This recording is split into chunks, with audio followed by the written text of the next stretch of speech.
화요일 새벽 묵상 하나님 말씀입니다. 미가서 2장 6절부터 13절 말씀입니다. 구약 성경 1292면에 있습니다. 미가서 2장 6절부터 13절 말씀 제가 읽겠습니다. 그들이 말하기를 너희는 예언하지 말라. 이것을 예언할 것이 아니거늘 욕하는 말을 그치지 아니한다 하는도다. 너희 야곱의 족속아 어찌 이르기를 여호와의 영이 성급하시다 하겠느냐. 그의 행위가 이러하시다 하겠느냐. 나의 말이 정직하게 행하는 자에게 유익하지 아니하냐. 근래에 내 백성이 원수같이 일어나서 전쟁을 피하여 평안히 지나가는 자들의 의복에서 겉옷을 벗기며 내 백성의 부녀들을 그들의 즐거운 집에서 쫓아내고 그들의 어린 자녀에게서 나의 영광을 영원히 빼앗는도다. 이것은 너희가 쉴 곳이 아니니 일어나 떠날지어다. 이는 그것이 이미 더러워졌음이라. 그런즉 반드시 멸하리니 그 멸망이 크리라. 사람이 만일 허망하게 행하며 거짓말로 이르기를 내가 포도주와 독주에 대하여 내게 예언하리라 할 것 같으면 그 사람이 이 백성의 선지자가 되리로다. 야곱아, 내가 반드시 너희 무리를 다 모으며 내가 반드시 이스라엘의 남은 자를 모으고 그들을 한 처소에 두기를 보스라의 양떼같이 하며 초장의 양떼같이 하리니 사람들이 크게 떨릴 것이며 길을 여는 자가 그들 앞에 올라가고 그들은 길을 열어 성문에 이르러서는 그리로 나갈 것이며 그들의 왕이 앞서가며 여호와께서는 선두로 가시리라. 아멘. 오늘 주신 본문의 말씀으로 앞서 가시는 주님을 따라라는 제목으로 하나님 말씀 나누겠습니다. 오늘 본문에서 미가 선지자는 이스라엘 백성의 죄에 대해서 이야기합니다.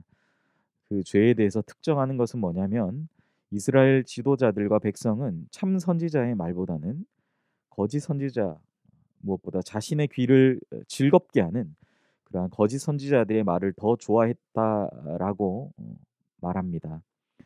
그들이 지은 죄와 그에 따른 하나님의 심판이 본문에 나오고 있습니다. 오늘 말씀을 함께 살펴보기 원합니다.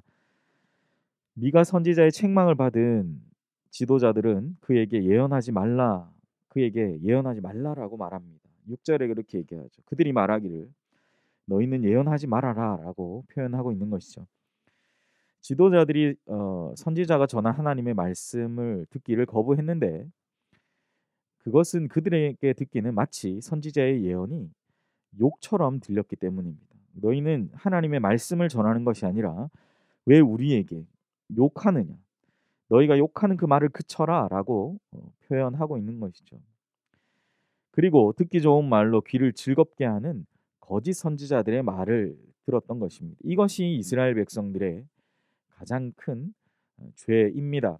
거짓 선지자들은 포도주와 독주에 대한 이야기를 늘어놓으면서 방탕하고 쾌락적인 삶을 부추기는 그러한 엉터리 예언을 했음에도 불구하고 이스라엘 백성들은 그 말을 좋아하는 거죠. 자신의 귀에 듣기에 좋기 때문입니다. 그리고 하나님의 말씀이 자신의 삶을 쳐서 복종케 함이 있는 것이 아니라 그냥 내 삶에 이로운 것, 유익한 것, 그것이 하나님 말씀으로 그들은 받아들이고 있는 것입니다.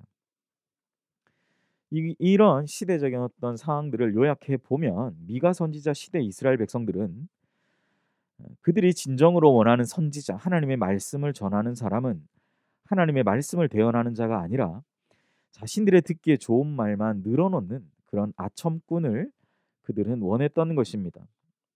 이것이 바로 이스라엘 백성이 지었던 바로 그러한 죄악. 이와 같은 이스라엘 백성의 죄악은 결국 하나님 말씀 듣기를 거부하는 마음에서부터 시작합니다. 사랑하는 여러분, 여러분은 어떤 말을 좋아합니까? 어떤 말을 듣기를 좋아합니까? 어떤 말을 내게 해주는 사람을 좋아하십니까? 하나님의 말씀 앞에서 지금 당장은 우리가 책망을 받더라도 하나님의 말씀과 그 뜻에 우리의 마음을 두고 우리의 귀를 기울여야 할 것입니다. 내 귀에 듣기 좋은 말이 아니라 하나님의 말씀이 무엇을 우리에게 지시하시는지를 귀 기울이는 복된 하루 되시기를 주님의 이름으로 간절히 축복합니다. 하나님은 교만한 이들을 심판하십니다. 마치 자기 자신이 하나님인 것처럼 행세하는 자들, 그렇게 교만해진 자들을 하나님이 심판하시죠. 그들의 목에 포로의 밧줄이 걸리게 되는 것입니다. 더 이상 그들 주변에 사람도 없고 그리고 그렇게 자신의 교만한 목을 뻣뻣하게 들고 다녔던 그 목을 들고 그 얼굴을 들고 교만하게 다닐 수가 없게 되는 것입니다. 포로로 잡혀가기 때문이죠. 그들의 산업과 밭은 타인의 것이 되어버리고 더 이상 자기 땅에 줄을 대어 측량할 사람이 없게 되고 하나님이 주신 약속의 땅에 쉴 곳도 또한 자신이 서 있을 곳조차도 없어지게 되는 것이죠. 그 누구도 이러한 하나님의 심판이 성급하다라고 말할 수 없을 것입니다. 이것은 그들의 죄악이 가득 차 있기 때문이죠. 사실 우리가 미가서를 살펴볼 때 특별히 소예언서를 우리가 살펴볼 때 드러나게 되는 가장 공통적인 점이 바로 이 죄악으로 가득 찬 백성들의 일반적인 행태입니다. 그러나 미가서는 결국 어디로 가고 있습니까? 우리 오늘 본문에서 멸망할 자들이라고 장제목의 타이틀이 달려 있잖아요. 그런데 실제로 멸망할 자들이 아니라 이제 한 장 한 장 넘어가면서 하나님이 어떻게 그들을 구원하실지가 나타나게 되는 것입니다. 우리가 신분상 본분상 하나님의 진노의 자녀이지만 하나님 스스로 자기 자신의 성품에 근거한 그 속성에 근거한 하나님의 자비하심과 사랑하심에 근거하여 우리는 그 하나님 앞에 나아가야 될 것입니다. 우리가 너무나 잘 알듯이 하나님은 사랑과 자비가 풍성하신 우리의 하나님 아버지이십니다. 오늘 본문의 표현대로 하나님은 남은 자들을 다 모으시고 그들의 선두로 가신다라고 본문이 이야기합니다. 우리 12절 13절인데요. 야곱아 내가 반드시 너희 무리를 다 모으며 내가 반드시 이스라엘의 남은 자를 모으고 그들을 한 처소에 두기를 보스라의 양떼같이 하며 초장의 양떼같이 하리니 사람들이 크게 떠들 것이며 13절이 저는 가장 은혜가 되더라. 길을 여는 자가 그들 앞에 올라가고 그들은 길을 열어 성문에 이르러서는 그리로 나갈 것이며 그들의 왕이 앞서가며 여호와께서 선두로 가시리라. 할렐루야. 앞서가시는 주님을 따라가는 삶입니다.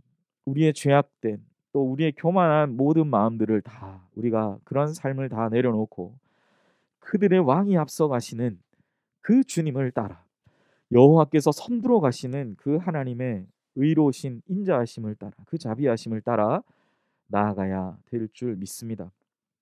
하나님은 남은 자들을 다시 모으시고 그들의 선두로 가셔서 하나님의 백성을 이끌어 가실 것입니다. 미가 선지자가 이렇게 예언하고 있는 것처럼 포로로 잡혀갔던 그들이 다시 돌아오게 되는 것입니다. 다시 하나님의 말씀으로 회복될 것입니다. 듣기 좋은 말이 아니라 정말 회초리를 드시는 하나님 말씀 앞에 우리가 나아갈 때 정말 우리가 다시 살아갈 수 있는 것인 나로 말미암는 의로움 때문이 아니라 죄인을 구원하시는 하나님의 그 사랑, 우리를 위해서 먼저 앞서가시는 선두로 나아가시는 그 주님의 사랑 때문임을 잊지 말아야 될 것입니다. 말씀을 정리합니다. 이스라엘 백성들의 이 죄악된 모습은 오늘날도 우리 삶에 또 이 시대 가운데 반복적으로 나타나는 것만 같습니다. 우리는 오늘 본문에 나타난 이스라엘에게 행하신 하나님의 이 의로우신 행위를 기억해야 됩니다. 죄악에 물들면 자신이 무슨 말을 하고 또 무슨 행동을 하며 살아가는지 아무런 의미도 알지 못한 채 살아가는 것이죠. 하나님을 거부하지만 하나님의 말씀을 따라가고 살아가고 있다라고 스스로 착각하고 있다고 생각합니다. 나는 하나님의 말씀 따르고 살아가고 있다라고 생각하는 것이죠. 사랑하는 여러분, 누구의 말에 귀를 기울이고 있습니까? 말씀을 골라서 선택하며 악을 행하는 것이 아니라 말씀을 말씀 그대로 받아들이며 살아가는 복된 성도들 되시기를 주님의 이름으로 간절히 소원합니다. 아무쪼록 오늘 하루 우리가 악한 것에 우리의 마음, 우리의 귀를 듣기 좋게 하는 그러한 것들에 미련하고 때로는 회초리와 채찍질을 드시는 하나님이시지만 그 하나님의 선두로 가시는 그 하나님의 선하신 인도하심을 따라서 살아가시는 지혜로운 성도들 되시기를 주님의 이름으로 간절히 소망합니다. 기도하겠습니다. 사랑하신 하나님, 길을 여는 자가 그들 앞에 올라가고 그들은 길을 열어 성문에 이르러서는 그리로 나갈 것이며 그들의 왕이 앞서가며 여호와께서는 선두로 가시리라. 오늘 13절 말씀을 기억하며 정말 미가 선지자가 그렇게 애통하는 마음으로 그 백성들을 향해 하나님의 말씀을 들으라며 그런데 백성들은 예언하지 말아라. 너희들은 우리에게 욕을 한다라고 말하고 있는 그러한 시대적인 아픈 상황 가운데 그들의 참된 회복을 위해 기도하고 하나님께서 우리에 앞서 선두로 가셔서 우리를 인도하시며 또 참된 메시아가 오셔서 우리를 참된 하나님의 선한 길로 인도하실 거라는 이 귀한 말씀을 붙들고 오늘 하루 하나님의 이 풍성하신 은혜와 사랑을 기억하며 나아가는 우리 귀한 연희교회 모든 성도님들 되게 하여 주시옵소서. 감사드리며 예수님의 이름으로 기도합니다. 아멘. 오늘 우리가 주신 말씀을 기억하시면서 자막을 보며 함께 기도하겠습니다. 여호와께서 선두로 가시는 그 길을 따라가며 주 안에서 참된 평안과 평강을 누리는 이 하루 되게 하소서 기도하시기를 바랍니다. 두 번째, 담임 목사님 청빙을 위해서 연희교회가 한 몸을 이루는 지체로서 머리 대신 예수님 말씀과 뜻을 잘 전달할 수 있는 준비된 목회자를 모시도록, 성도들의 영혼을 사랑하고 푸른 초장으로 인도하며 영혼의 생수를 마시며 성장시키는 목회자를 모시도록, 사람의 생각과 방법이 아닌 오직 주님의 뜻과 방법으로 준비된 목회자를 모시도록 기도하시기 바랍니다. 코로나가 계속적인 확산세 가운데 있는데 빠르게 종식되고 또 여러 가지 백신들 나와서 이제 정말 치유되고 또 하나님께서 모든 열방을 회복해 달라고 기도하시고 우리 모든 연희교회 성도님들과 교회 안전을 위해서 기도해 주시기 바랍니다. 네 번째, 우리 파성 선교사님, 영국 우리 세종상 윤명희 선교사님 사역과 가정을 위해서 기도해 주시고, 다섯 번째, 환우를 위해 이성옥 집사님 백내장 수술 후 또 김경자 집사님 발목 골절 또 치료 후 참된 치유와 회복을 위해서 우리 기도해 주시기를 바랍니다. 마지막 우리 수험생을 위해서 수능 이후 면접 또 서류 준비 잘 준비하게 하셔서 모든 입시 과정 속에서 하나님의 인도하심을 경험하며 나아가는 우리 귀한 12명 또 계속 기도하고 있는 모든 수험생들을 위해서 이 시간 함께 합심하여 기도하겠습니다.